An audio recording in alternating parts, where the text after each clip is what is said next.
Hi everybody, welcome back to our channel. In this video, I'm going to show you the procedure to request a refund for a Udemy course. You can request a refund for any eligible Udemy course within 30 days of purchase. Now note that a refund request cannot be submitted through the Udemy mobile app. You must use a web browser. So open up your browser, type in udemy.com and log into your account. After you're logged into your account, here you want to tap the profile or the menu from the top right, and there you have your profile. Once you go to the profile section, this is where you will be able to find subscription, or you can go to purchase history actually for the refund.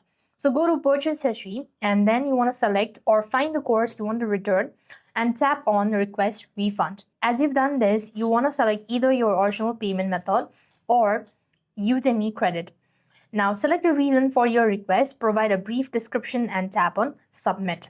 Now request refund may be denied if a notable amount of a course has been washed or if the course material were downloaded. And if you bought a course that through Apple App Store or Google Play, you may need to request a refund directly through the Apple support or Google Play help. So this way you're supposed to get a refund or request a refund for Udemy course. I hope the video was helpful. Make sure to like, share and subscribe. Thank you for watching. See you in the next video.